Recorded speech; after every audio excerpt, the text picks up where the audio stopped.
Ayan. Habang nagbibitak, nag-i-skincare. Hello mga guys. Ang dami nating itlog. Ayan mga buak yan mga guys. Ayan mga basag. May kinukuhanan kami ng per tray. 100 pesos only mga guys. 30 pieces na yun. Ayan. Yung iba malalaki, mga large size. Ayan. So ang dami yan mga guys. Ayan. O, dalawang tray yan. Yung iba prinito ko na inulam namin. Yung iba nilagay ko dito. So, ayan. Ang sagot. Gagawa tayo ng leche flan. Yes mga guys. Ayan. Kasi ang dami nga naman nakakasawa pag prito-prito lang. So, let's do the mekos-mekos. So, nilagay na natin dito mga guys, yung mga itlog. Wala nang tanggal-tanggal ng puti ito. Sama-sama na lahat. Hindi naman pang benta to kay pang chibog lang natin.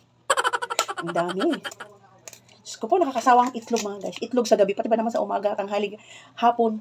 Itlog. Walang kasawa-sawang itlog.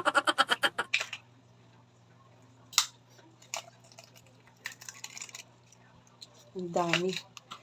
Masarap sana mag-business ng leche flan mga guys kasi nga, mura ngayon ang itlog dito sa amin.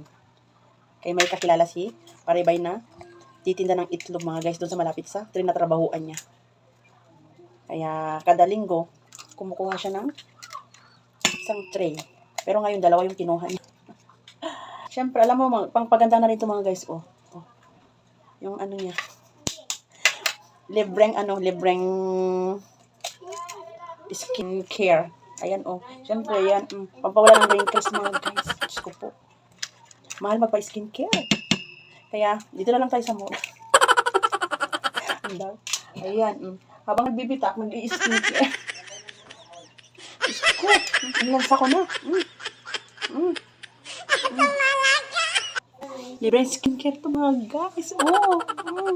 Alam niyo ba na pampabanat ng mukha itong puti ng itlog. Yung nanay ko, kaya nanay ko natutunan. Malang skincare, kaya sa-egg na lang tayo. O, diba? Lansa. So, guys, mekos-mekos na natin tong mga eggy-eggy.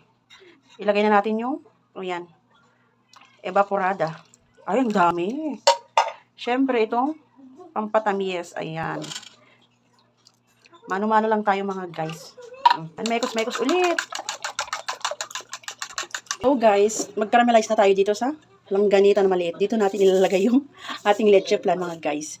Giant leche flan ang ating gagawin. So, buksan muna natin yung apoy. So guys, brown sugar pala yung ating ginamit kasi wala akong white sugar. Ayan. Nag-caramelize na siya. So guys, nag-caramelize na siya yan. Patuyin na lang natin bago natin ilagay yung ating mixture. Mukha ko nabanat na rin sa itlog. Ay. Para maano yung mga buo-buo mga guys. Ayan, sana maluto to. Diyos ko po. Kung ano-anong mga experiment ko. Para minsan na lang kasi mga guys. Tsaka, para mabusog kami sa leche. Ayan. Ayan mga guys, para-paraan lang. Cellophane og calendar ang pinangbalot ko kay wala akong cling wrap. Di ko alam kung asa na yung cling wrap. Ayan. So, syempre takpan natin. So mga guys, ito na. Check natin kung naluto yung ating malaking leche flan. Ayan, ang init. Wow. Wow, naluto na siya mga guys. Wow, oh, see? See, the calamity? Ayan. So guys, ito na. This is it. Ayan, tingnan natin. Init-init pa. Charan. Wow, ito na mga guys. Oh, ang likad ako. Ang laki.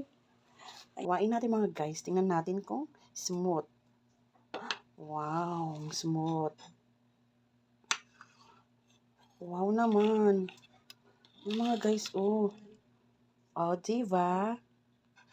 Hi. So, yun lang mga guys. Bye. Thank you for watching and God bless us all. Tingnan siya flan. Tingnan. Sarap.